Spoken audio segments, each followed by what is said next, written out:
কোন সাহস আমার বাড়িতে ঢুকছস? কে তুই? আমি কে মানে আব্বা? তুমি আমারে চিনো না? আমি তোমার মেয়ে বকুল। বকুল নামে আমার কোনো মাইয়া নাই, আর যে আসছিল সে মরে গেছে। কি বলো আব্বা? বকুল মরে গেছে? হ্যাঁ হ্যাঁ, মরে গেছে।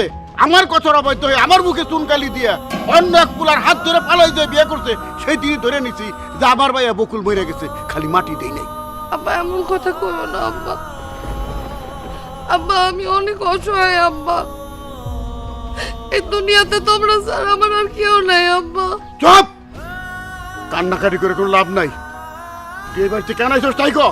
আব্বা আমার আর কোথাও যাওয়ার জায়গা নাই, এই জন্য আমি তোমার কাছে চলে আসছি। যার হাত ধরে পালাই দিয়ে বিয়ে করছিলি, বাপের সম্মান নষ্ট করছিলি, তার বাড়িতে তো জায়গা হয় নাই, সে কি মরছে? আবার তোমার মনে কষ্ট দিয়ে যে মানুষটারে ভালোবাসা গেছিলাম গা, ওই মানুষটা আমারে তালাক দিছে আব্বা।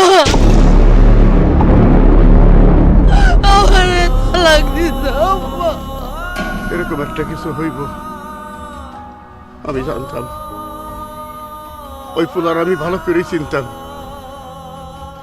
ওই পোলা জুয়া খেলতো, নেশা করতো, আমি সবকিছুই জানতাম।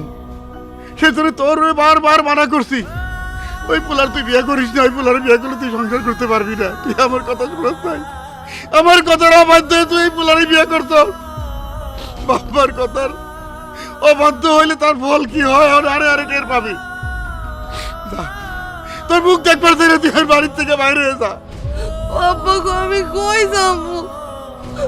আমার যাওয়ার কোনো জায়গা নাই আব্বা। তুমি আমার একটু তোমার বাড়িতে জায়গা দাও।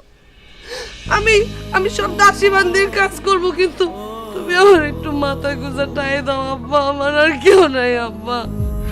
তালাক দিছে বইলে বাবার কাছে আইসস, আগে কেন আইলি না?